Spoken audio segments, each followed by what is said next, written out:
हरे राम राम राम हरे हरे, हरे हरे कृष्ण कृष्ण कृष्ण हरे हरे।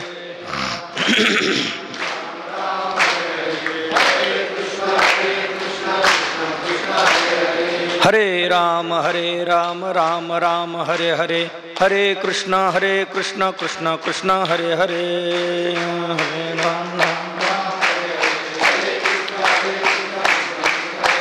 हरे राम राम राम हरे हरे, हरे कृष्ण कृष्ण कृष्ण हरे हरे।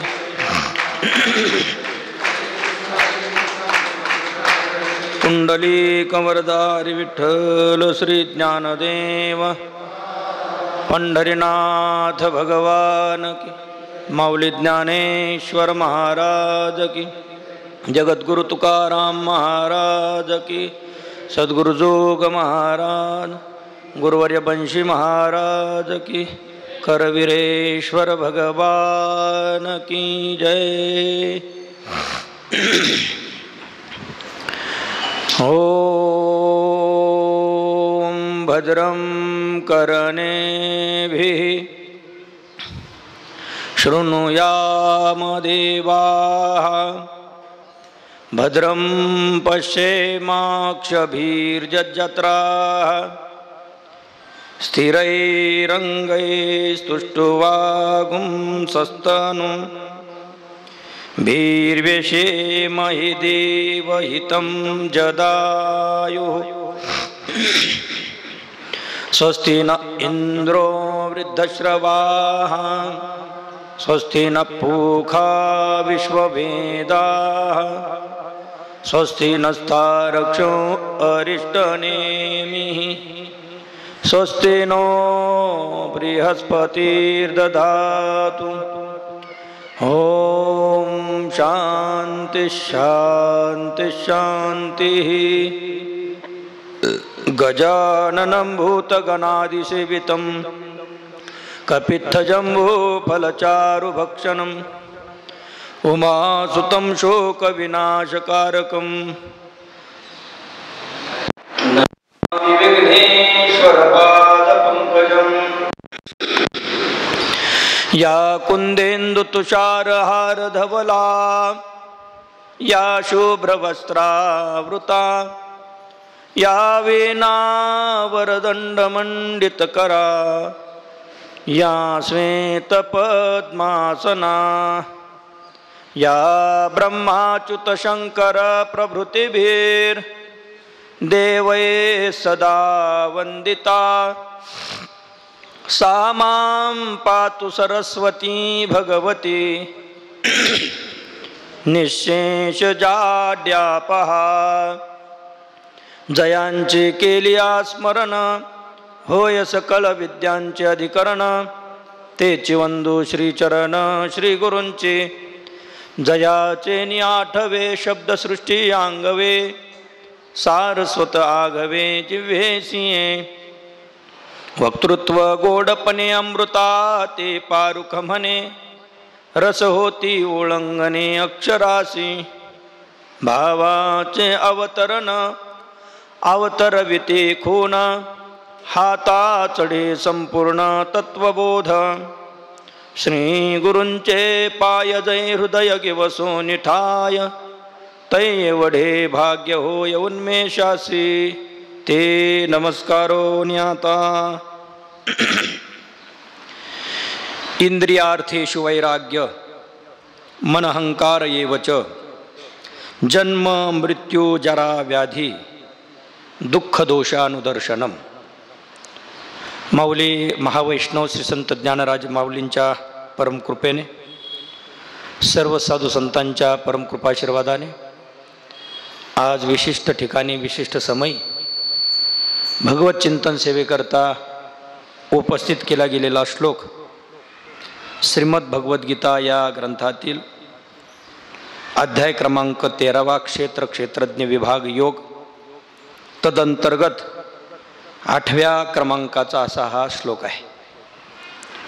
प्रस्तुत श्लोकामधून भगवान श्रीकृष्ण परमात्मा अर्जुनाला ज्ञानाची काही लक्षणं सांगत आहेत।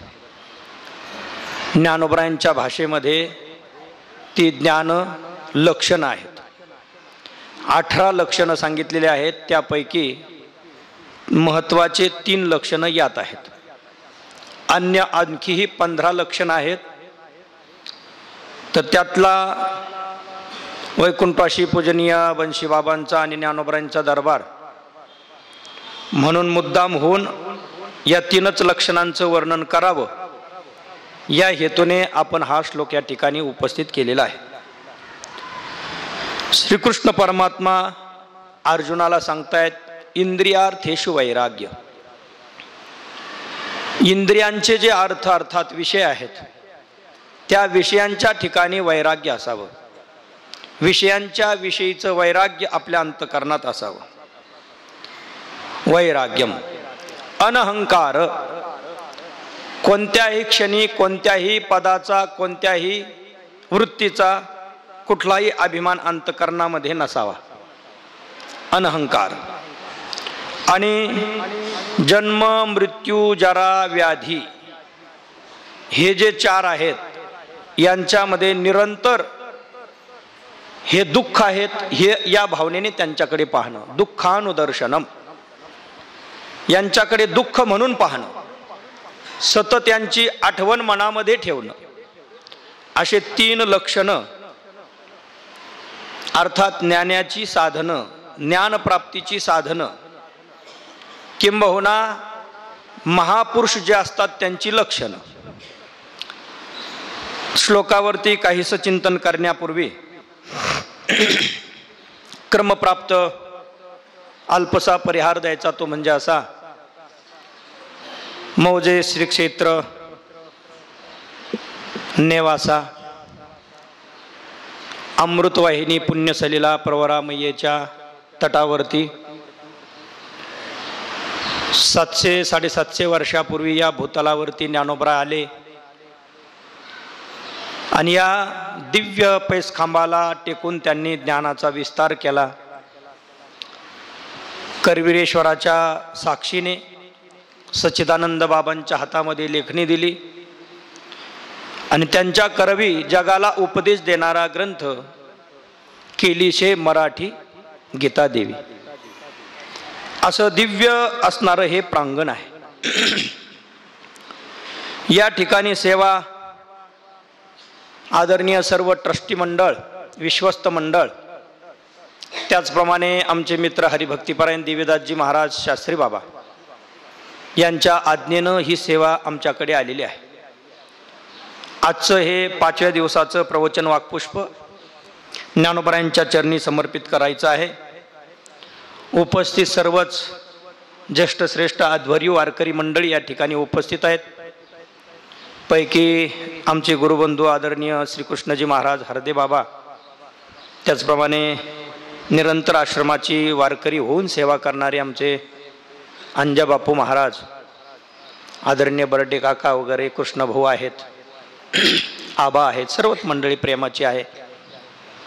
सर्वांचा नामोल्लेख करणं शक्य नाही, पण सर्व या वारकरी संप्रदायामध्ये ज्येष्ठ श्रेष्ठ कार्य करणारी सर्व मंडळी. ज्ञानोबरांचं हे विश्वात्मक कार्याला आरंभ करणारं ठिकाण आहे. ज्ञानोबरांनी याच ठिकाणी पसायदानाच्या रूपाने विश्वशांतीची परिकल्पना त्या काळात केली, ज्या काळात अनेक शास्त्रामध्ये सुद्धा अशा प्रकारची शांतीची प्रार्थना प्रल्हादानंतर कोणी केलेली नव्हती. बस ज्ञानोबरांच्या रूपाने ती प्रार्थना अगदी अल्पशा वयामध्ये 16व्या वर्षाचं वय असताना त्यांनी एवढा मोठा हा विशालकाय ग्रंथ जगाला दिला, जगाच्या समोर विस्तार केला ज्ञानाचा. केवळ अल्पवयामध्ये. अर्थात त्यांचं ते केवळ 16 वर्षाचंच तप आहे असं नाही.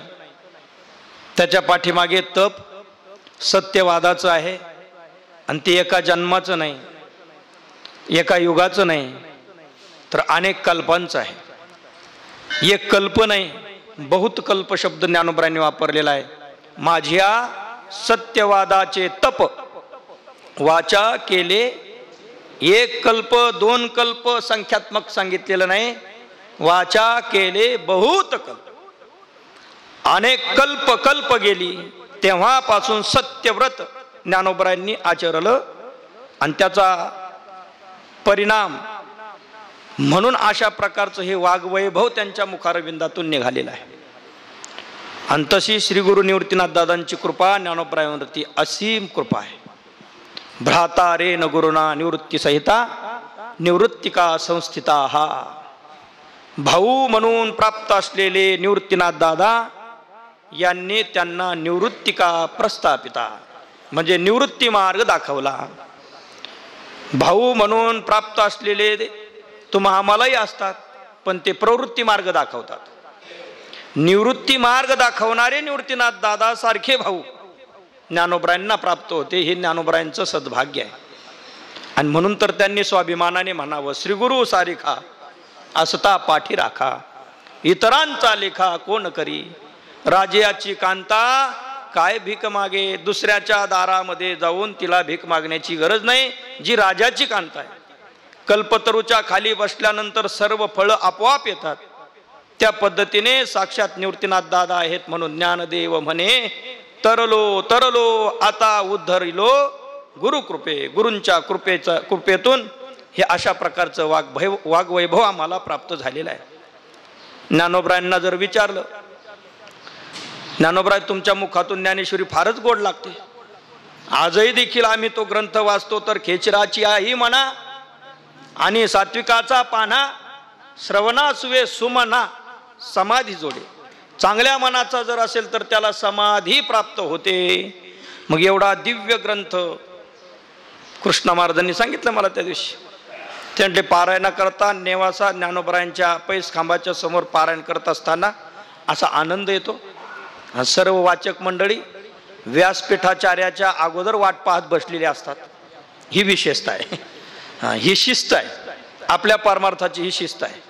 कारण व्यासपीठाचार्य आल्यानंतर वाचकांनी यायचं नसतं, व्यासपीठाच्या अगोदर इतर वाचक मंडळी येऊन थांबलेली असावी आणि तो भाव या ठिकाणी जाणवतो. आणि आजही त्या ग्रंथाचं पारायण करत असताना मन अगदी आनंदाने भरून जातं. आणि म्हणून तोच तर भाव ज्ञानोबराय म्हणतात, माझ्या मुखातून निघणारी ही अक्षरं जी आहेत ती कदाचित तुम्हाला विशेष वाटत असतील, पण त्यात माझी विशेषता नाही. त्याकरता ज्ञानोबरायांनी दृष्टांत एक दिलेला आहे, शेतकरी मंडळींना समजेल असा. कारण शेतकरी भाविकांना अनुभव आहे. रान वापशावरती आल्यानंतर पेरणी करायची असते, मग त्याकरता तिफन असते आणि त्या तिफणीला 3 नळ्या असतात. त्या 3 नळ्यांच्या वरती ठेवलेलं एक 3 छिद्राचं एक काय असतं, असं लाकडी व्यवस्थित गुळगुळीत आखीव रेखीव बनवलेलं चाडं असतं, चाडं. मग त्या चाड्याला चाडगाठ देऊन व्यवस्थित बांधणी केली, बैल जुंपले, जू वगैरे सगळं शिवळा वगैरे घालून बैल जुंपले आणि आता तिफन सुरू झाली. जो कुशल शेतकरी आहे त्याच्यात जाणकार शेतकरी असावा लागतो पेरण्यासाठी, जो मूठ धरणं त्याला म्हणतात. हा घेऊ ना तिथंच जायचं. मग ते शेतकरी बाबा त्या पिशवीतून त्या झोळीतून बी घेतात आणि त्या चाड्यावरती अशी मुठ धरतात. मग ते चाड असं तिफन अशी पूर्ण शेतामध्ये फिरते, तसं तसं त्याच्या पाठीमागे तो मूठ बरोबर सोडत राहतो. दाट पेरणी झाली तर कणस बारीक राहतात आणि जास्तच पातळ झाली तर पाखरच खाऊन जातात. मग त्याकरता योग्य व्यवस्थित अशी ती जास्त दाटही नाही जास्त पातळही नाही, व्यवस्थित पेरणी करता आली पाहिजे. नाही तर कुठं कुठं दाट पेरणी कुठं कुठं पातळ पेरणी, तसंही करून जमत नाही. एकदम सारखं समाधी हरीची समसुखे विण. विण्याची तार जशी असते, जास्त ताणली तर तुटते आणि ढिल्ली ठेवली तर स्वरच देत नाही. त्याकरता समान ठेवावी लागते, ती एक मूळ स्वरामध्ये तिला व्यवस्थित ठेवावी लागते. अगदी त्याच पद्धतीने ती मूठ धरणारा तो कुशल असावा लागतो. मग त्याने त्या मुठीतून जे बी सोडलं, राहक्या पाठीमागे चालतो. नाना कृषी वळू आपुले, पांघुरवी बीज पेरिले, तैसे झाकी निपजले दान पुण्य. पाठीमागून राहक्या नावाचं जे अवजार आहे ते फिरवलं जातं आणि त्याने संपूर्ण असणारं बी झाकून टाकलेलं आहे. काही दिवसानंतर ती उखरलेली जमीन असल्यामुळे आणि भुसभुशीत जमीन असल्यामुळे अंकुरित होतात आणि व्यवस्थित असं बहरून सर्व पीक येतं. आणि ते पीक आलेलं पाहिल्यानंतर मग आनंदाने डोलू लागतो. कोण? शेतकरी. अहो कसं होय, इतकं सुंदर पीक कसं काय आलं, इतकं सुंदर पीक कसं काय आलं? तर कुशलता कोणाची? पेरणाऱ्याची कुशलता आहे आणि त्या जमिनीची पण कुशलता आहे. कारण भूमीचे मार्दव सांगे कोंबाची लवलव असं आहे. त्या भूमीची देखील ती विशेषताच आहे. पण भूमीची जरी विशेषता असली पण पेरणी करणारा तसा नसेल तर सुगरने बाई नासपै केला, गुळ तो घातला भाजीमध्ये. गुळ पुरणपोळीत घालायचं सोडून भाजीत घातला, मग तिथं नाश झाल्याशिवाय राहत नाही. म्हणून पेरणारा सुद्धा तसा कुशल असावा, उर्वरा जमिनीमध्ये पेरणारा तसा असावा. मग आता या ठिकाणी ज्ञानोबराय आहेत. ज्ञानोबराय रूपी जमिनीमध्ये पेरणारा कोण आहे?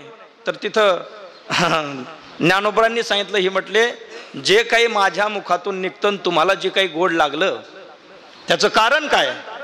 त्याच्यात माझी विशेषता नाही, मी शून्य आहे. स्वतःची वजाबाकी ज्ञानोबराय करून घेतात आणि परमार्थाचं हेच लक्षण आहे. स्वतःची वजाबाकी करून गुरूंना श्रेय देता आलं की त्या दिवशी समजायचं आपलं परमार्थातील पाऊल योग्य चाललेलं आहे. बस गुरूंना बुजवून आपलं कार्य चालण्याचा प्रयत्न चालला की मग समजायचं आपलं योग्य चाललेलं नाही. आणि म्हणून गुरूंच्या नावाचा उल्लेख, गुरूंच्या चरित्राचा उल्लेख सदैव आपल्या मुखावरती असणं गरजेचं आहे. आपली विशेषता मुळात काहीच नसते, आपण शून्यच असतो आणि शून्य स्वतःला मानलं पाहिजे. या हेतूने ज्ञानोबराय देखील या ठिकाणी म्हणतात, ज्ञानोबराय म्हटले या मुखातून निघतं तुम्हाला जे गोड लागतं त्याचं कारण काय आहे? आता माईंनी सांगितलेली ओवी, ज्ञानदेव म्हणे मी चाडे, मी चाड आहे आणि चाड आहे केला सद्गुरूंनी कोडे. सद्गुरूंनी सहजच लाडाने मला चाड केलं आणि माथा हातू ठेविला ते पुढे बीच वाहिले. माझ्या मस्तकावरती मूठ त्यांनी धरली आणि त्यांनी जे बी सोडलं वैराग्याचं, त्यांनी जे बी सोडलं अनहंकाराचं, त्यांनी जे बी सोडलं जेवढे काही परमार्थामध्ये लागणारी तत्व आहे, साधन आहे, साधन प्रणाली आहे, ते सर्व बी कुणी सोडलं? तर माझ्या निवृत्तीनाथ दादांनी, गुरुदेवांनी ते बी सोडलं. आणि म्हणून पुढची ओवी आहे, येणे मुखे जे जे निगे ते संतांच्या हृदयी साचची लागे.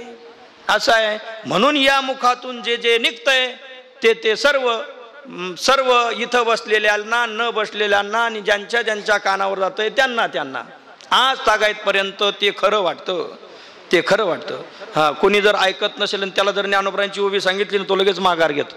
नाही बा, मग माऊलींनी सांगितलं म्हटल्यानंतर खरं आहे बरं का. म्हणजे तो खरं मानतो. जसं त्या युद्धभूमीवरती सुद्धा नरोवा कुंजरोवा ही अवस्था आणलेली आहे. अश्वत्थामा हदहा, अश्वत्थामा मेला, अश्वत्थामा मेला, अश्वत्थामा मेला. सगळ्यांनी आवाज केला. पण आता कुणाला विचारलं पाहिजे, योग्य कोण सांगू शकतो? मग ते विचारण्याकरता धर्मराजाची निवड केली. कोणी?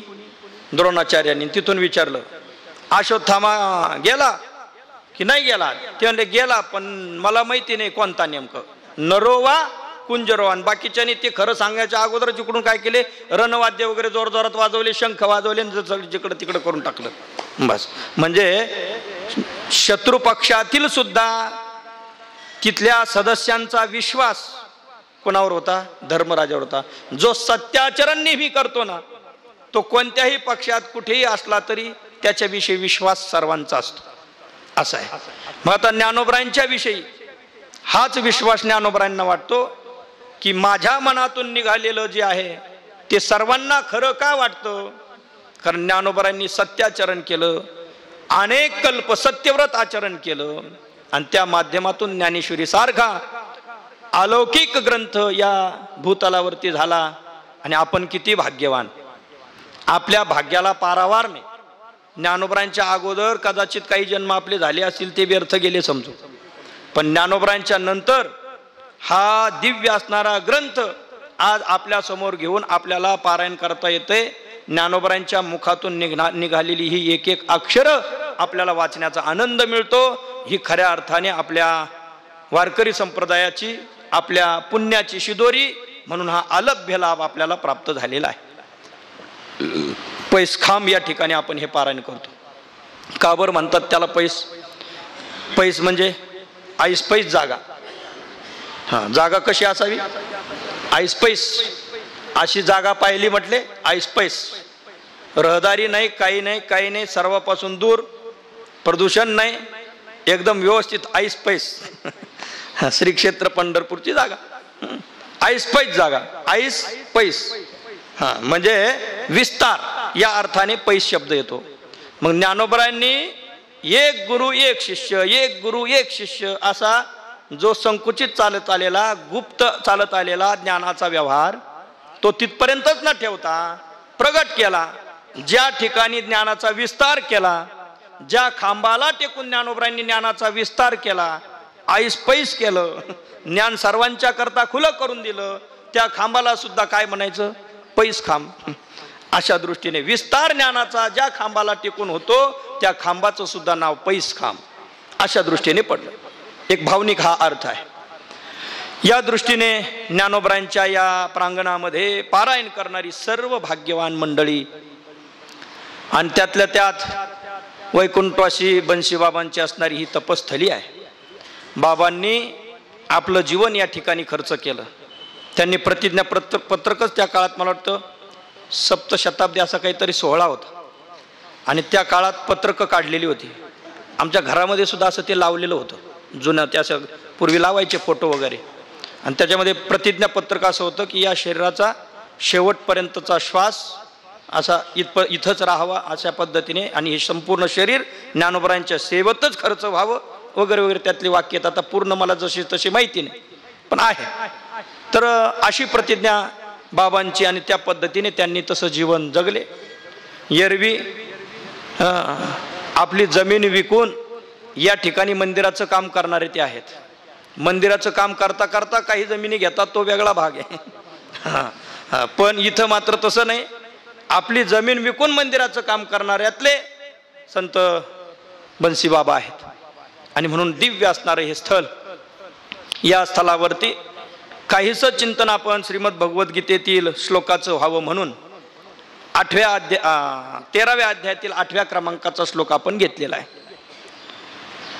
प्रश्न असा आहे, अर्जुन आणि श्रीकृष्ण भगवान परमात्मा, अर्जुनाच्या समस्येचं उत्तर देणारा ग्रंथ म्हणजे भगवद्गीता आहे.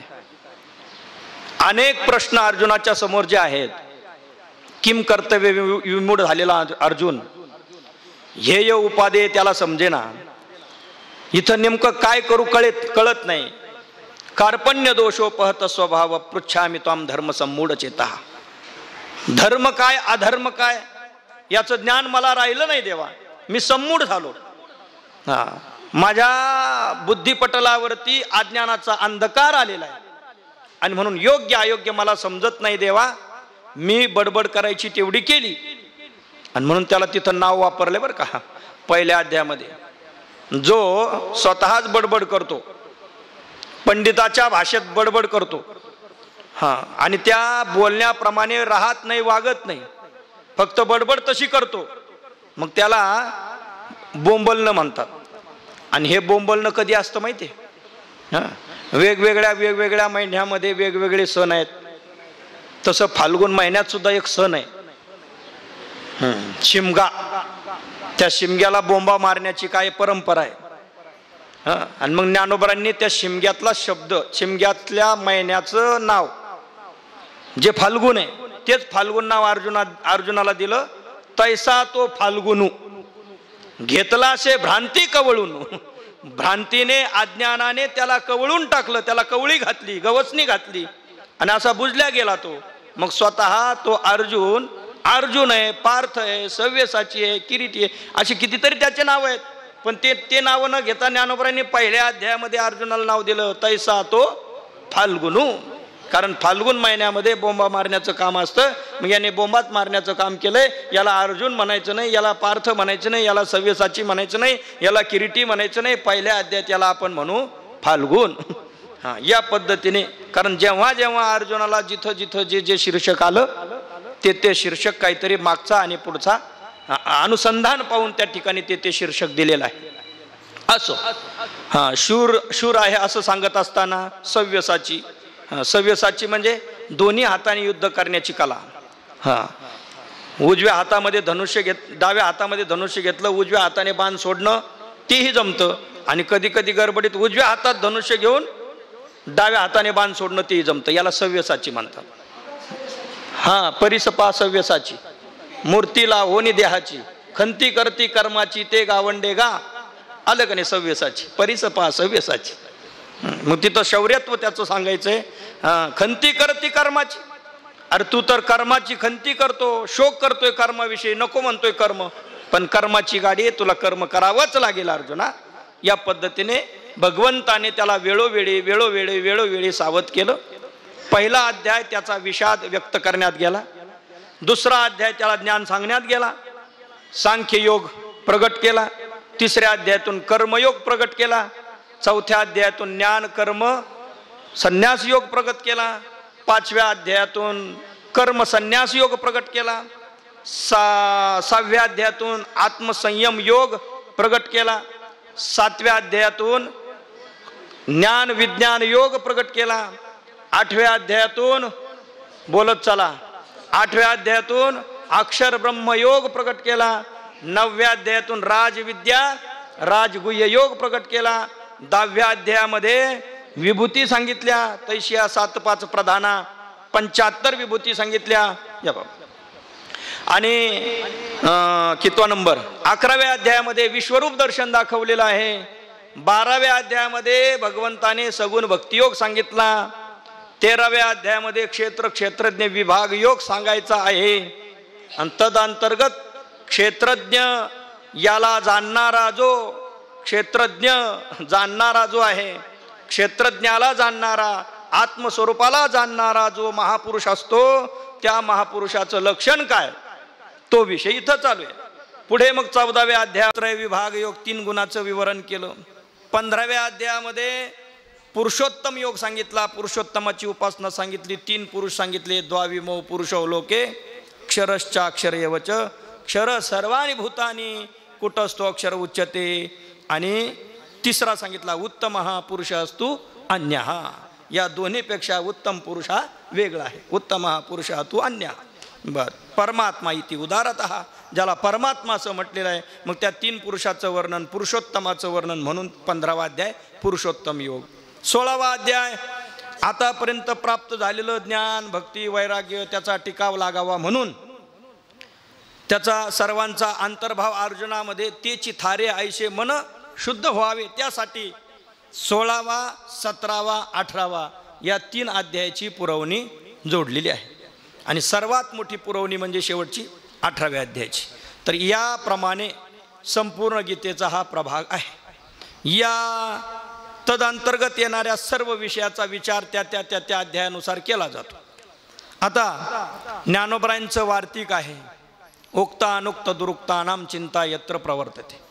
एखादा विषय सांगण्यात आला पण तो सांगितलेला विषय स्पष्ट नाही झाला तर त्याकरता ज्ञानोबराय स्पष्ट करत असतात. भगवंताने सांगितलेला विषय राहून गेला बोलण्याच्या ओघामध्ये, युद्धभूमी होती, गडबड होती, केवळ 45 मिनिटात सगळं सांगायचं होतं. मग तुम्ही म्हणाल 45 मिनिटातच कसं काय सांगितलं? मग जर तुम्ही गीतेचं पारायण चांगले वाचक असाल, पहिल्या अध्यायापासून शेवटच्या अध्यायातील शेवटच्या श्लोकापर्यंत मात्र 45 मिनिटामध्ये सुद्धा पारायण करता येतं. व्यवस्थित करता येतं. मात्र 700 श्लोकाचं पारायण 45 मिनिटात होतं. आणि म्हणून परंपरेने काही संत मंडळी सांगत आले केवळ किती मिनिटाचा संवाद झाला? 45 मिनिटाचा संवाद झाला. आता त्यातही संजयाचे धृतराष्ट्राचे वगैरे हे संवाद बाजूला केले तर मग फक्त अर्जुनाचा आणि देवाचा दोघांच्या संवादाचे जर श्लोक घेतले तर कमी त्याहूनही वेळ लागतो. असो, कारण 41 श्लोक संजयाचे आहेत आणि 1 श्लोक धृतराष्ट्राचा आहे. तेवढे कमी झाले म्हणजे अर्जुनाचे आणि देवाचे मोजून बरोबर त्या पद्धतीने गणित लावा. आता बाकीचं सगळंच गणित इथं जर सोडवलं तर मग लय आयतं करून दिल्यासारखं होईल. बरं, असो. मग या पद्धतीने ही संपूर्ण गीतेची ही एक कला आहे. आता या गीतेचं पारायण करत असताना एक पद्धती वैकुंठवासी सद्गुरू आमचे पूजनीय गुरु वेदांताचार्य तुकाराम महाराज शास्त्रीजी बाबा सांगायचे, म्हणले गीता आपल्या पाठामध्ये निरंतर असावी. गीतेचं वाचन केल्याशिवाय दिवसाची सुरुवात करायची नाही. म्हणजे स्नान वगैरे आटोपल्यानंतर पूजा झाल्यानंतर गीतेचा एक तरी श्लोक आपण वाचला पाहिजे. कमीत कमी एक अध्याय वाचला पाहिजे असं ते म्हणायचे. पण नाही एक अध्याय वाचता आला तर कमीत कमी एक श्लोक वाचा, बस एक तरी श्लोक वाचला पाहिजे. आता मग त्या वाचण्याची एक नियमावली निघाला विषय म्हणून सांगून जातो. आपल्याला एका महिन्यामध्ये 15 तिथी आहेत.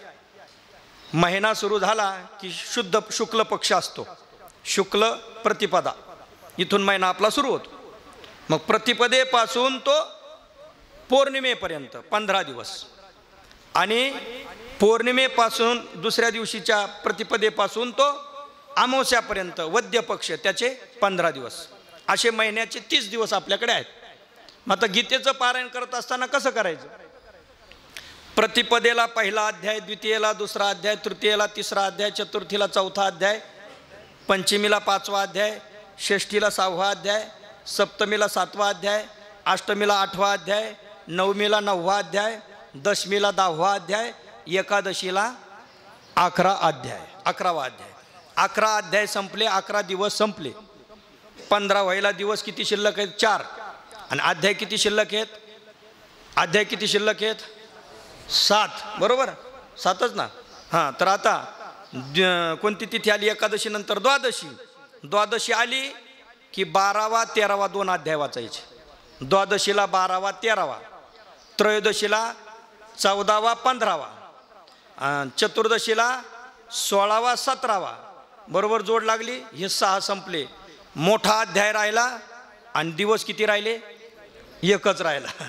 मग त्या एका दिवसाला मोठ्या अध्यायाला बरोबर शेवटच्या दिवशी 18वा अध्याय वाचायचा. म्हणजे 15 दिवसामध्ये गीतेचं संपूर्ण पारायण होतं. बस. मग वद्य पक्षात एक पारायण, शुक्ल पक्षात एक पारायण, वद्य पक्षात एक पारायण, बरोबर अमावस्या ते पौर्णिमा आणि पौर्णिमा ते अमावस्या, या पद्धतीने 2 पारायण करण्याची पद्धती. आणि परत कोणी जर तिथी विचारली, आज कोणती तिथी, तर कॅलेंडर पाहायची गरज पडत नाही. आज कोणता अध्याय वाचला, बस जो अध्याय वाचला ती तिथी सांगून मोकळं व्हायचं, संपला विषय. तिथीसुद्धा चुकत नाही, ते गणित आपल्याबरोबर चालत राहतं. मग या पद्धतीने अशी एक कला आहे. आणि या माध्यमातून करण्याचं काय कारण? तर एक कसं असतं, निमित्त मानल्यानंतर मनुष्य आपल्या अंतःकरणाला काय करत असतो? बांधून ठेवत असतो. आपल्या अंतःकरणाला बांधून ठेवण्याकरता परमार्थ आहे. वास्तविक फार काही उहापोह करण्याची गरज नाही. एवढे सगळे शास्त्र सर्व काही सुद्धा कशाचाही एवढ्या पसाऱ्याचा काही तशा अर्थाने गरज नाही.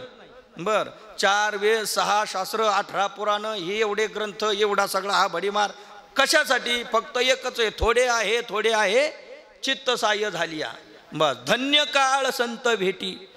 काय धन्य काळ संत भेटी, पायी मिठी पडली तो. म्हणजे ती अंतःकरणाची अवस्था ज्या क्षणाला होईल तेवढ्याच काळामध्ये खऱ्या अर्थाने हे सर्व काय होत असतं? कामं येत असतं. मग अंतःकरणाची अवस्था आपली टिकून राहावी त्यासाठी असे निमित्त करायचे असे. मी कालसुद्धा सेवेमध्ये पूजनीय राऊत बाबांची इथे बोललो. हे नैमित्तिक उत्सव का करायचे? मग ज्ञानोबरायांचा हा 7शतकोत्तर सुवर्ण महोत्सव आहे. मग मोठा कार्यक्रम असं आपण म्हणतो. बरोबर. निमित्त आपण काय मानलं की या अष्टमीला, गोकुळाष्टमीच्या दिवशी मध्यरात्री 12 वाजता जसा भगवान श्रीकृष्ण परमात्म्याचा अवतार झाला तसा या भूतलावरती ज्ञानोबरायांचा सुद्धा काय झालेला आहे? अवतार झालेला आहे. मग ते निमित्त मानून आपण काय करतो? मोठा कार्यक्रम करतो. तर ते मोठा म्हणण्याचं कारण काय? त्याला वेगवेगळे निमित्त जोडण्याचं कारण काय? आपली अंतःकरणाची वृत्ती उत्साहित व्हावी. आणि कोणतंही कार्य उत्साहाने आपण केलं की ते द्विगुणित फल देत असतं, आणि निरुत्साही होऊन कार्य केलं की ते फल देत नाही. असं आहे. संधीचा घोडा आपली वाट पाहत नसतो, आपण संधीच्या घोड्याची वाट पाहायची असते. बरं, संधीचा घोडा येणार आहे, निघून जाणार आहे, मग तेव्हा आपण उडी मारणार का? नाही. संधीचा घोडा जेव्हा यायचा तेव्हा येईल, आपण उड्या मारतच राहायच्या. हां, तो आल्यानंतर आपली उडी बरोबर बसली पाहिजे. असं आहे. मग घोडा कधी येईल, मग ती वाट पाहत बसायचं. आला घोडा गेला निघून. हां, मग त्याच्याने जमत नाही. निश्चय पाहिजे. आणि परमार्थामध्ये निश्चय महत्त्वाचा आहे. एक सांगू का, निश्चय केल्यानंतर अडचणीसुद्धा वाढतात बरं का. निश्चय केल्यानंतर अडचणी वाढतातही. जर आपण एखादा निश्चय केला, यावर्षी मी अनवाणी पायाने वारी करणार, काहीतरी प्रतिबंध येणार. म्हणजे निश्चय करताना सुद्धा तो निरहंकारी असला पाहिजे. बरं, निश्चय करताना सुद्धा तो निरहंकारी असला. मला एक दृष्टांत आठवला पण आता गेलो विसरून त्याच्यात बोलता बोलता. असो, तर या गोष्टी आहेत.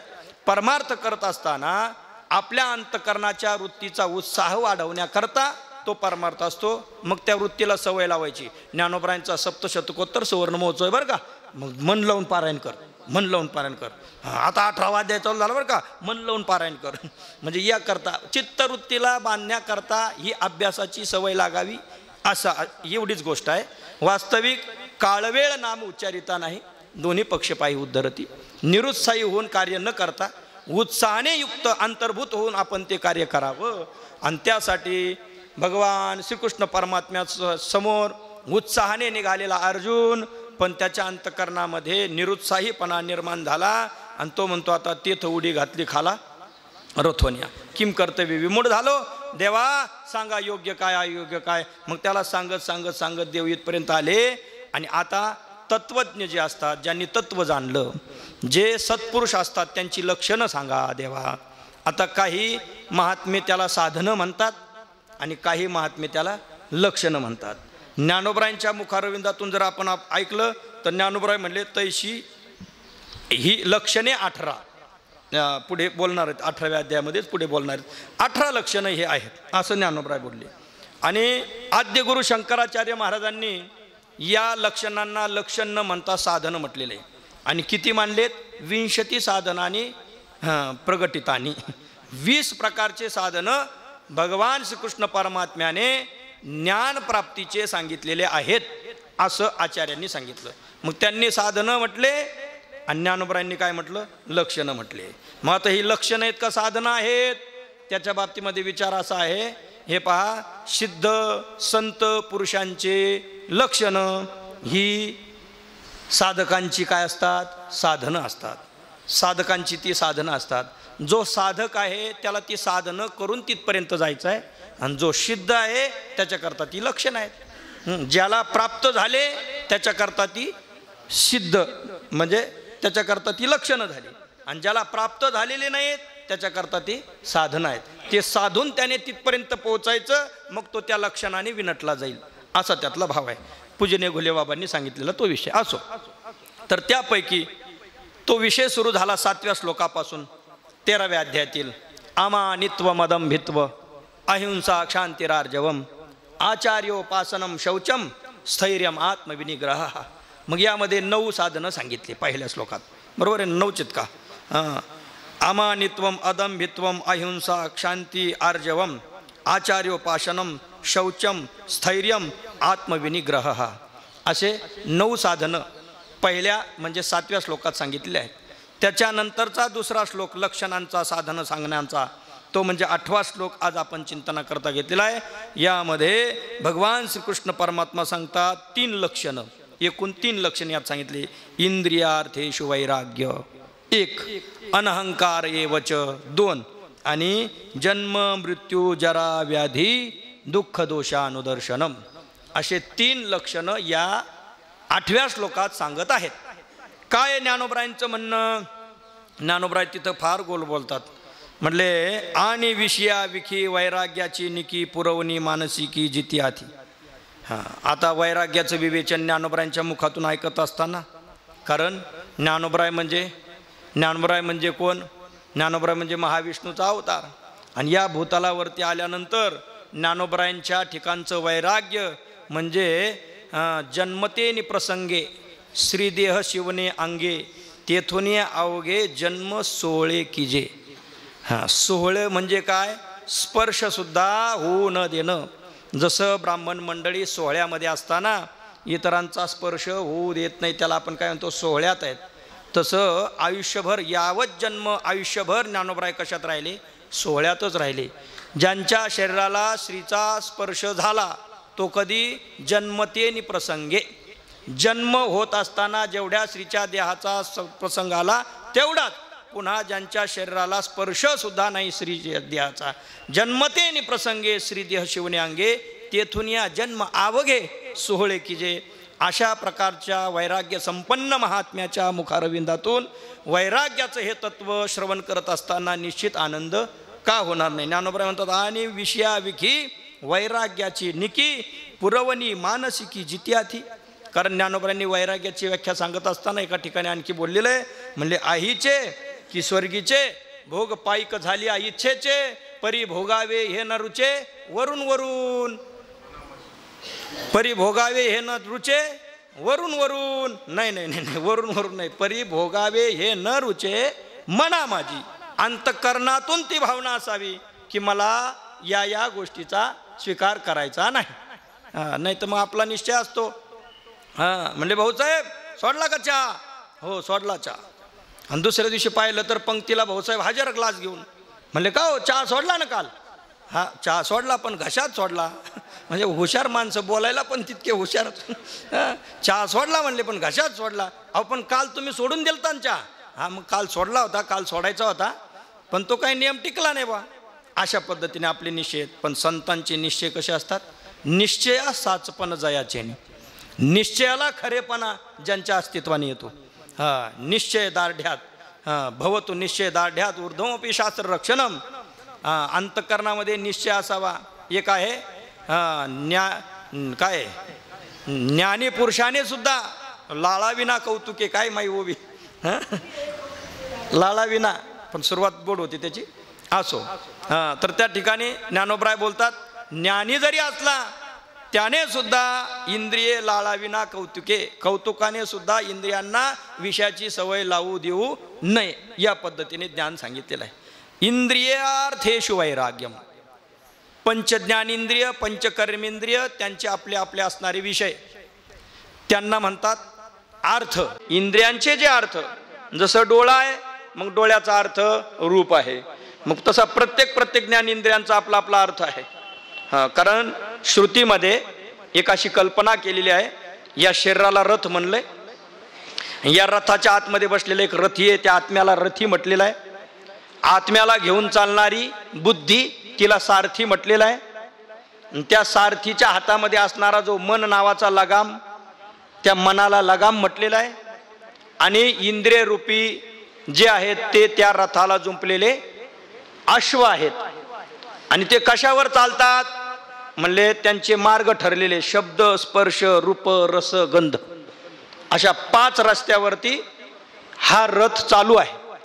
मग त्याचं श्लोकामध्ये मंत्रामध्ये तिथं असं लिहिलंय, आत्मानं रथिनं विद्धी शरीरम रथमेव तू, बुद्धिम तु सारथिम विद्धी मन प्रग्रहणमेवच, मन प्रग्रहणमेच. आणि इंद्रियानी हयानाहु विषयास्तेषु गोचरान.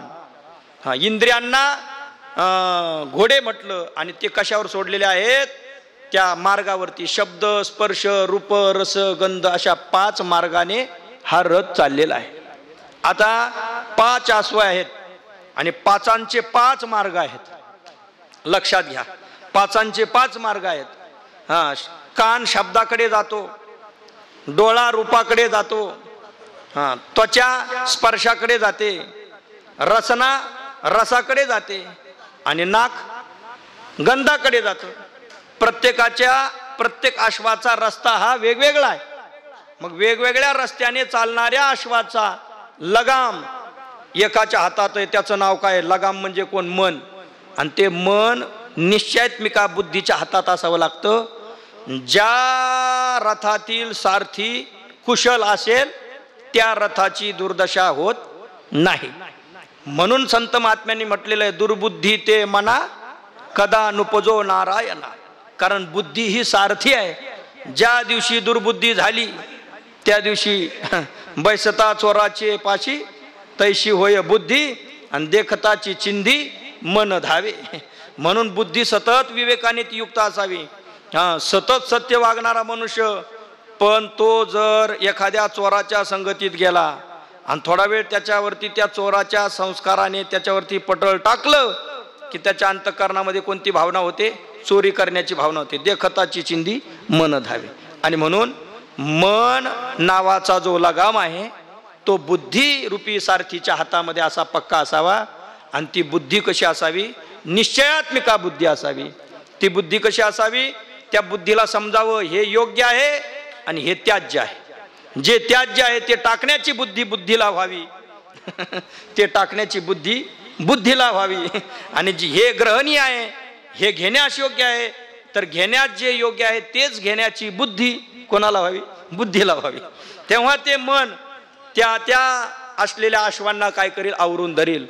पण सांगा, कल्पना करा, एकच रथ 5 घोड्यांनी झुपलेले आणि 5चे 5 जर रस्ते असतील तर त्या रथाची दुर्दशा होईल का सद्गती होईल? दुर्दशा झाल्याशिवाय राहणार नाही. कारण एकच रथ 5 मार्गाने ओढणाऱ्या घोड्यांच्या हातला खांद्यावरती दिलं मग ते 5 रस्त्याने त्याला ओढत फरफटत नेतील ना. आणि म्हणून तर संत महात्म्याने सांगितलं, रंगी रंगे रे श्रीरंगे, काय भुललासी पतंगे. या पतंगाप्रमाणे भुलू नको. आपला रस्ता नेमका कोणता आहे तो ओळखून घे. पंढरपूरला जायचंय ना, मग पंढरपूरलाच जा. तिथं गेल्यानंतर मेले वगैरे लागलेले असतील, तिकडे वेगवेगळे कार्यक्रम असतील, तिकडच्या कार्यक्रमात भरकटू नको. फार वेळ लागला तरी चालेल पण बारीला लागून मग दर्शन घे त्यापेक्षा. नाही तुला भजनामध्ये मन लागत तर मग राहा तासन तास उभा, 24 25 तास उभं राहून या वर्षी दर्शन केले पहा काही भाविकांनी. चांगलं आहे. ज्या कामाकरता आपण गेलो ते काम आपण केलं पाहिजे. इथं सुद्धा मंदिरात ज्या कामाकरता आपण आलो ते काम आपण केलंच पाहिजे. या दृष्टीने असो. आता आपल्या समोर इंद्रियांचे जे अर्थ आहेत, इंद्रियांचे जे विषय आहेत, त्या विषयांपासून मनाला आवर घालता आली पाहिजे. आणि त्याकरता बुद्धिरूपी सारथ्याच्या हातात ते मन असलं पाहिजे. आणि बुद्धिरूपी सारथ्यात मन कधी राहील? ज्या वेळेस ती बुद्धी रथीचं ऐकेल. रथीचं कारण कोणतंही काम करत असताना अगोदर अंतःकरणातून काय होत असतं? प्रगटीकरण होत असतं. मग ते वाचा दिठी कराची, आवडे ते वृत्ती किरीटी, आधी मनोनीची उठी, मग ते वाचा दिठी कराची. जे आपल्याला आवडतं ते अगोदर अंतःकरणातून निघत असतं. अंतःकरणातून कोण आहे काढणारा? तिथे एक बसलेलं आत्मतत्व आहे. बरं, मग ते आत्मतत्व आपल्याला सांगत असतं योग्य काय अयोग्य काय. प्रवचनाला जाणं योग्य आहे, तिकडं जाणं अयोग्य आहे. प्रवचन इकडं चाललेलं आहे, प्रवचन चालू असताना तिकडं झोप घेणं अयोग्य आहे. कोण सांगतं? मन सांगतं. आतलं मन सांगत असते. ते जे प्रामाणिक मन आहे ते सांगतं. आणि जे लबाड मन आहे ते म्हणतात झोप. अजून कुठं हरिराम चालू झालं, आणि अजून कुठं रामकृष्ण हरी चालू झालं, अजून कुठं इवळी झाली. ते मन म्हणत असतं. एरवी रामकृष्ण हरी सुरू झाल्याबरोबर श्रोते मंडळींनी येऊन थांबलं पाहिजे. याकरता तर ह्या सगळ्या प्रणाली आलेल्या आहेत. पण आता नेमकं काय होतं आपलं? जाऊ द्या आता काय, जाऊ द्या आता. ते दृष्टांत सांगून मी वेळ घेत नाही. गोचिडासारखी अवस्था नको व्हायला. इथं आल्यानंतर आपल्याकडून काय घडला पाहिजे? परमार्थ घडलाच पाहिजे. आणि तसा निश्चय आपल्या बुद्धीकडे आपण करून ठेवला पाहिजे. इंद्रियार्थेषु वैराग्यम.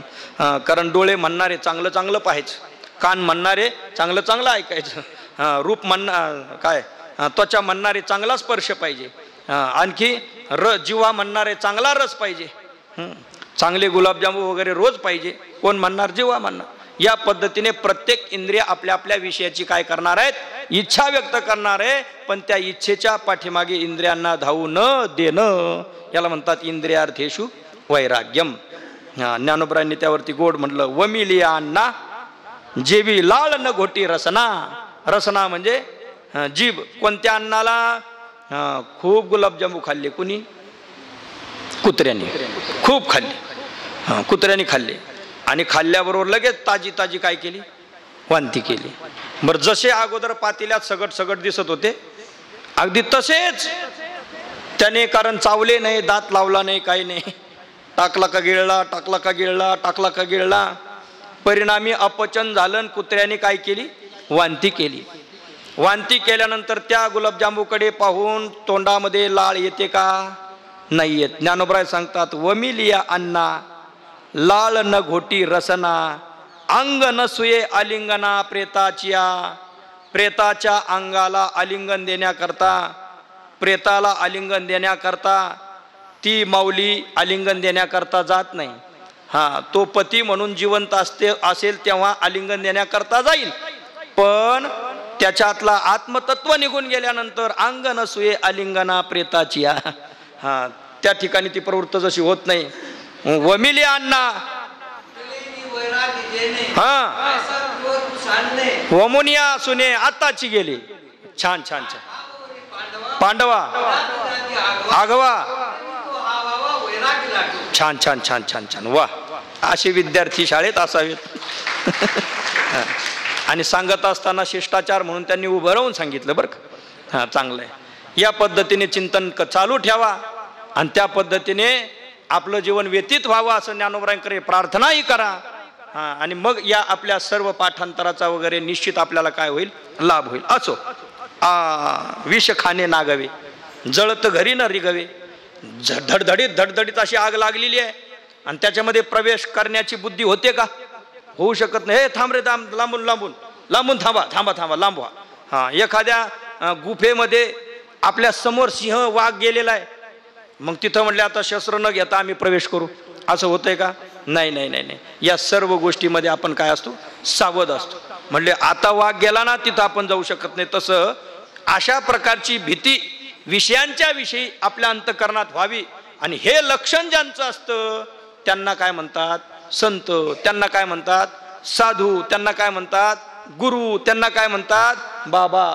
या पद्धतीने असं आहे. म्हणजे हे जीवन ज्यांचं अगदी सचोटीने निघालेलं जीवन आहे त्यांना आपल्या इंद्रियांच्या अर्थाविषयी कुठल्या प्रकारचं स्वारस्य राहिलेलं नसतं. जेवी लाळ न घोटे रसना, या पद्धतीने त्यांचं जीवन आहे. अगदी कुठल्याही प्रकारची अपेक्षा अंतःकरणात नसते. निरहंकारी. दुसरं लक्षण सांगतात, अनहंकार एवच. अनहंकार, त्यांच्या ठिकाणी अहंकार नसतो. बस जया ते विनोयो हेची संपत्ती. अखंड अगर्वता होणे असती जया ते विनोयो हेची संपत्ती. अखंड अगर्व असतात, कुठल्याही प्रकारचा गर्व त्यांच्या ठिकाणी नसतो, गर्वरहित असतो. तसं म्हटलंय ज्ञानोबरायांनी, फळलिया तरुची शाखा सहजे भूमीशी उतरे देखा. का जीव मात्र आशे का खालावती ते. लहान मोठे कोणी जरी भेटले तरी त्यांच्याविषयी प्रेमाने बोलणं, त्यांच्याकडे प्रेमाने करुणेने पाहणं, त्यांचं कल्याण व्हावं अशी तळमळ मनामध्ये बाळगणं, ही भावना कोणाची असते, संतांची असते. हे लक्षण संतांचं असतं. अहंकार ते दाखवत नाहीत. त्यांच्या ठिकाणी ज्ञानाचा अहंकार नसतो, वैराग्याचा अहंकार नसतो, अमानित्व नसतं, अमानित्वपणा असतो, अदंभित्वपणा असतो, दांभिकता ते दाखवत नाहीत. हे सर्व लक्षणं ज्यांच्या ठिकाणी आहेत ते आपला उहापोह करत नाहीत. पहा, कष्टाने एखादं दिवसभर राबून एखाद्या माऊलीने स्वयंपाक बनवला, षड्रस अन्न तयार केलं, कटू आम्ल लवण तिक्त कषाय षडविध असणारं अन्न तयार केलं आणि घरातील सदस्यांना नाही दिलं. मग काय केलं, वाढलं. 6 प्रकारचे 6 भांडे पूर्ण भरून आणि चौफुल्यावरती नेऊन ठेवलं. चौहटा ठेविजे का षड्रस खापरी वाढिले वाढुनी चोहटा ठेविले. ते सुनियाची चायसे झाली. ते काय उपयोगाला येणार आहे का कोणाच्या? उघडं नेऊन मांडलं आणि घ्या, उघडं नेऊन त्याचा उपयोग होत नाही. म्हणून आपल्या जीवनामध्ये केलेली जी साधना आहे ती साधना आपल्या उपयोगी येण्याकरता ती उघडी करून चालत नाही. ती कशी असावी, विनयाने, अंतःकरणाने, वैराग्याने ती आपल्याला आपल्या ठिकाणी बांधून ठेवता आली पाहिजे. इंद्रियार्थेषु वैराग्य अनहंकार एवच. कुठल्याही प्रकारचा अहंकार नसावा. अहंकार गेला तुका म्हणे देव झाला. बस, मग आता राहिले अजून एक लक्षण, जन्म मृत्यू जरा व्याधी. हे 4 प्रकारचे जे दोष सांगितले, जन्म 4 प्रकारचे हे आहेत आपल्याला निश्चित. आता ज्याचा जन्म झाला त्याच्या पाठीमागे मृत्यू हा शब्द तेव्हाच लागलेला आहे, जन्म मृत्यू. बरं, आणि तदंतर्गत जरा आणि व्याधी हे 2 सुद्धा आहेतच.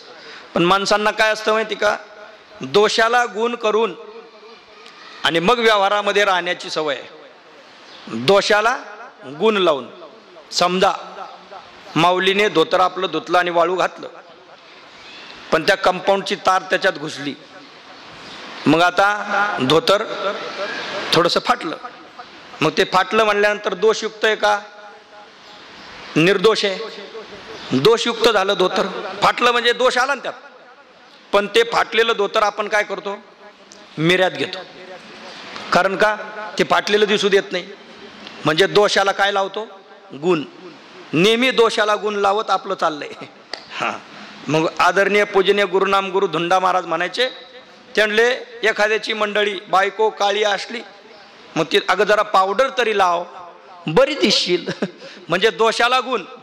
हां, जो दोष आहे दोषाला गुण प्रस्थापित करता यावं, ते गुणी वाटावं. कारण त्या विषयाच्या ठिकाणी असणारं आपलं हे काय आहे? प्रेम आहे. म्हणून संत महात्मे काय सांगत असतात? दोषाचं अनुदर्शन केलं पाहिजे. कशा करता? दुसऱ्याला दूषण देण्यासाठी नाही. तो असा आहे, तो तसा आहे, तसं दुसऱ्याचं दोषदर्शन पाहायचं नाही. गुणवंत केलो दोष जाण्यासाठी, पण कोणाचे? दुसऱ्याचे नाही. माझे मज पोटी बळकट दूषण. आपण गुणवान आहोत दुसऱ्याचे दोष पाहण्यासाठी नाही. आपण गुणवान भगवंताचे उपकार मानायचे. देवा तुम्ही मला गुणवान केलं, पण मला दुसऱ्याचे दोष नका दिसू देऊ. हां, दुसऱ्याचे निंदा काय अनेकाचे कानी गुणदोष मना न आणि.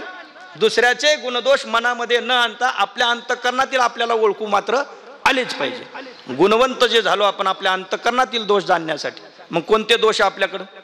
अहो, ज्या अर्थी आपला जन्म झाला त्या अर्थी आपण काहीतरी दोष केलेला आहे. जन्मा येणे घडे पातकाचे मूळ. काहीतरी दोष आपल्याकडून घडला म्हणून तर जन्माला आलो. कारण जन्मालाच नसतो आलो तर भगवत स्वरूप होऊन राहिला असतो ना. पण काहीतरी कर्म केले. आगा कर्मे करावे, जय कर्मे करावे, तै फळ सुखदुःखे फळावे, आणि तया ते भोगावया यावे देहा एका. ज्या अर्थी जन्म झाला त्या अर्थी आपण काहीतरी दोष केला म्हणून जन्म झाला. म्हणून जन्म झाला. जन्म घेणे लागे वासनेच्या संगे. म्हणून वासनारूपी दोष आपल्याकडून घडला, परिणामी जन्म घ्यावा लागलेला आहे. आता पुढे पहा मृत्यू येणार आहे. आणि तदंतर्गत दोन दोष आणखी आहेत. कोणते? जरा आणि व्याधी. म्हणजे काहीतरी व्याधी शरीराला असणार, व्याधी विरहित शरीर नसणार. गुडघे तरी दुखणार, कंब तरी दुखणार, पाय तरी दुखणार, पोट तरी दुखणार, डोकं तरी दुखणार. या शरीरामध्ये दोष म्हणजे असणारी व्याधी नावाचा हा दोष सतत असतो. शरीर सुदृढ आहे पण शरीराच्या ठिकाणी रोग नाही असं होतच नाही. शंकराचार्यांनी म्हटलं, ज्या दिवशी शरीरातला रोग संपला असं म्हटले त्या दिवशी त्याला उचलायचं. म्हणजे शरीराचा आणि रोगाचा अन्वय संबंध आहे, कधीही न तुटणारा संबंध असा आहे. गुण गुणीच्या ठिकाणी राहतो तसा दोष कोणता? व्याधी नावाचा दोष या शरीराच्या ठिकाणी आहेच आहे. याच्या ठिकाणी दोष आहेच, नाही असं म्हणायचंच नाही. प्रारब्धाने आहे आणि हे शरीर आहे म्हणूनच आहे. एक सांगू का? जे ज्याचं कोठार असतं आणि जे ज्याचं भांडार असतं, त्या भांडारातून आणि त्या कोठारातून कोणता माल येतो? जो त्या भांडारात आणि कोठारात ठेवलेला आहे. शरीर रोगाचे आणि शरीर काय दुःखाचे कोठार. आलं का नाही? शरीर रोगाचे भांडार आणि शरीर दुःखाचे कोठार. ज्याचं जे कोठार त्यातून तो माल बाहेर निघतो. शरीर दुःखाचं कोठार आहे म्हणून त्यातून दुःख बाहेर निघणार. आणि शरीर रोगाचं भांडार आहे, मग या भांडारातून काय पार्ले बिस्किट पुढे निघतील का? या भांडारातून सुद्धा काय निघणार? रोगच निघणार. म्हणून या शरीराच्या ठिकाणी रोग नाही असं म्हणायचं नाही. जोपर्यंत जिवंत आहे, जन्म झाल्यापासून जिवंत आहे तोपर्यंत या शरीरात रोग असतोच. रोग नाही असं होत नाही. अहो, या लोकीचा चंद्र क्षय रोगी. या लोकातला चंद्र सुद्धा एवढंच काय, निरोगी शब्द सुद्धा रोगी जोडल्याशिवाय होत नाही. एखादा म्हणला मी निरोगी, तू काय? मग निरोगी शब्द कशाने झाला? अहो, निरोगी शब्दात सुद्धा रोगी जोडला तेव्हा निरोगी होतो. लक्षात घ्या. म्हणून रोग हा अन्वय संबंधाने शरीरात राहतो, व्यतिरिक्त संबंधाने नाही. जोपर्यंत जिवंत आहे तोपर्यंत शरीराच्या ठिकाणी व्याधी राहणार म्हणजे राहणारच असं आहे. मग जन्म मृत्यू, मृत्यूचं बोलू नंतर. जरा पुढचं एक येणार कोणतं? ज्याला, कारण तरुणावस्था अगोदर, बाल्यावस्था, तरुणावस्था आणि तिसरी जरावस्था. जो तरुण आहे, जो बाल्य आहे, तो लहानपणी लहान लहान म्हणत होता. त्या काळात म्हातारपणची चिंता करत नव्हता. आणि तारुण्याच्या मध्ये तर न माने कोणाशी, सदा मुसमुशी धुळे जायचा. त्या काळात मग म्हणत नव्हता. पण किती तारखेला, किती वाजून किती मिनिटांनी तो म्हातारा झाला सांगता येईल का? किती वाजून किती तारखेला, किती वाजता म्हातारा झाला सांगता येईल का? हळूहळू हळूहळू विपरिणमते, अस्ति जायते विपरिणमते अपक्षेते विनश्यती, या पद्धतीने शरीराची गती ठरलेली आहे. शरीराच्या ठिकाणी व्याधी जशी आहे तसं शरीराच्या ठिकाणी अवस्थात्रय ठरलेलं आहे. बाल्य, तरुण आणि शेवटी वृद्धावस्था ही ठरलेली आहे.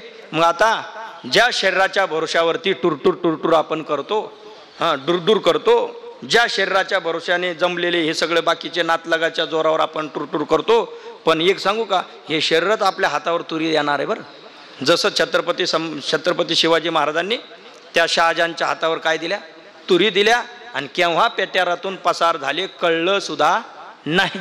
त्या पद्धतीने हा आपल्या आतमध्ये असलेलं आत्मतत्व ते आपल्या हातावरती तुरी देऊन या शरीरातून एक ना एक दिवस निघून जाणार आहे. हे मन मुसाफिर निकलना पडेगा, काया कुटी खाली करनी पड़ेगी, आएगी नोटिस जमानत न होगी, पल्ले में अगर कुछ अमानत न होगी, होकर के कैद तुझे चलना पड़ेगा, काया कुटी खाली करना पड़ेगा, आएगी नोटिस जमानत न होगी. नोटीस येणार अगोदर, जमानत होणार नाही. आणि जमानत का बरं होणार नाही, कारण नामस्मरण रूपी अमानत जर तुमच्याकडे नसेल तर हो करके कैद तुझे चलना पडेगा, काया कुटी खाली करना पडेगा. कहे गीतानंद फिरेगा तू रोता, लाख 84 में खाएगा गोता. आणि म्हणून फिर फिर जन्मावर मरना पडेगा, काया कुटी खाली करनी पडेगी. या पद्धतीने हे शरीर एक ना एक दिवस सोडून द्यायचं आहे. या शरीरामध्ये म्हातारपण आहेच आहे. या शरीराचा जन्म झाला म्हणजे याचा म्हातारपण येणार. या शरीराचा जन्म झाला म्हणजे याच्यामध्ये व्याधी असणार. आणि ज्याचा जन्म होतो त्याचा मृत्यू अटळ आहे. जरी तारीख वार ठरलेली नसेल, आपली आता माहिती नसेल, पण ती ठरलेली आहे. बरं, जरी आपल्याला माहिती नसेल जाण्याची तारीख वेळ, पण ती ठरलेली आहे. प्रत्येकाच्या कुंडलिनीमध्ये ती सटवीने लिहून ठेवलेली आहे. ती वाचण्याची जरी आपल्याला दृष्टी नसेल, पण तिला माहिती आहे. इतक्या वाजून इतक्या वाजता इतक्या वारी रात्री किंवा दिवसा कोणत्या तरी वेळेला कोणतं तरी निमित्त करून हे शरीर जात आघवे नाशिवंत स्वभावे, या दृष्टीने ते जाणार म्हणजे जाणारच असं ठरलेलं आहे. मग त्या तारखेला जावं लागणार. त्यासाठी पाहेचा पेना वाटवधा, उद्याचा मार्ग वाटमाऱ्याचा आहे. मग प्रवासी काय करतो, तो आजीचे होई जे सावधा, तो आजच सावध होतो. उद्याचा मार्ग वाटमाऱ्याचा आहे. परिक्रमेमध्ये कळलं शूलपाणी झाडीतून जायचंय, मग तिथं मामा असतात ते लुटतात. सांगितल्यावर हा सावध होतो, अरे उद्याचा मार्ग वाटमाऱ्याचा आहे. मग आपल्याकडे काही मौल्यवान असेल तर मग दुसऱ्याकडे द्यायचं, ठेवायला द्यायचं. या पद्धतीने असो. काय म्हणले भाऊ, वेळ झाला का? बर, हा वेळही झालेलाच आहे. असो, कारण आजची सेवा कीर्तनाची थोडी लवकर असणार आहे. आदरणीय गोसावी महाराजांना पुढे सेवेसाठी जायचं आहे, म्हणून सेवा बरोबर 7लाच सुरू करणार आहेत, 6:30लाच सुरू करणार आहेत. आणि म्हणजे केवळ आणि केवळ 1 तासाच्या आत हरिपाठ वगैरे सर्व आटोपून आपल्याला पुढचे कार्यक्रम सुद्धा घ्यायचे आहेत. पण मग आताचा आनंद सोडून पुढच्या आनंदाकरता आताचा आनंद तरी का बरं सोडावा, पण सोडावा. असो, आनंद आहे. गोडाशी ही सेवा. जन्म मृत्यू जरा व्याधी दुःख दोषानुदर्शनम. जन्म मृत्यू जरा व्याधी या 4ही पदार्थांच्या विषयी सतत अनुस्मरण ठेवावं की उद्याचा मार्ग वाटमाऱ्याचा आहे. सावध राहिलं पाहिजे. आणि त्यासाठी कै आयशी दशा येईल पुढे, तव मन होईल वेडे, चिंतोनी ठेवी रोकडे आत्मज्ञान. बस, आत्मज्ञान रूपी शिदोरी आपल्याकडे आतापासूनच ठेवावी. आणि तशाच पद्धतीचा योग गुरुवर्य बंशीबाबांच्या कृपेने आपल्या जीवनात आलेला आहे. साक्षात पैसखाम ज्ञानोबरायांच्या समोर आपण या ठिकाणी पारायण करत आहात, प्रवचन श्रवण करत आहात, आपलं कीर्तन वगैरे श्रवण करत आहात, हरिपाठ इत्यादी कार्यक्रमामध्ये आपण सम्मिलित होऊन आपल्या जीवनाची इति कर्तव्यता साधावी. अर्थात इथं आलेले सगळे जण सावध आहेत. बरं, सावधच आहेत. सावध झालो. हरीच्या आलो जागरणा. या जागरणात जे जे आले ते सावधच आहे. पण आणखी सावध होऊन कशी हरिभक्ती आपल्याकडून होईल यासाठी या 3 साधनाचं अवलंबन आपल्याकडे असावं. इंद्रियार्थेषु वैराग्य, अनहंकार एवच, जन्म मृत्यू जरा व्याधी दुःख दोषानुदर्शनम. पुंडलीक वरदारी विठ्ठल श्री ज्ञानदेव पंढरीनाथ भगवान की जय. माऊली ज्ञानेश्वर महाराज की जय. विठ्ठला विठ्ठला विठ्ठला विठ्ठला विठ्ठला विठ्ठला विठ्ठला विठ्ठला विठ्ठला विठ्ठला विठ्ठला विठ्ठला पुंडलिक वरदारी विठ्ठल श्री ज्ञानदेव तुकाराम पंढरीनाथ भगवान की माऊली ज्ञानेश्वर महाराज की जय.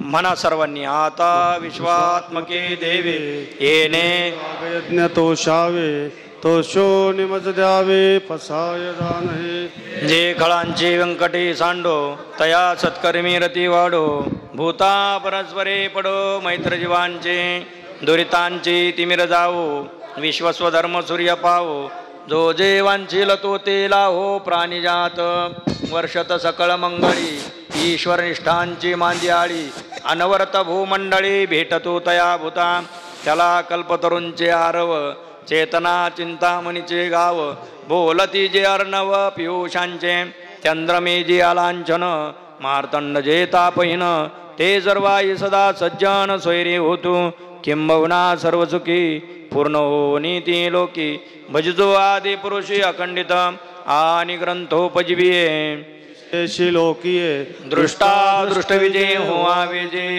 एत म्हणे श्री विश्वेश्वराव हा होईल दान पचावो येणे वरे ज्ञान देवो सुखिया झाला येणे वरे ज्ञान देवो सुखिया झाला येणे वरे ज्ञान देवो सुखिया झाला.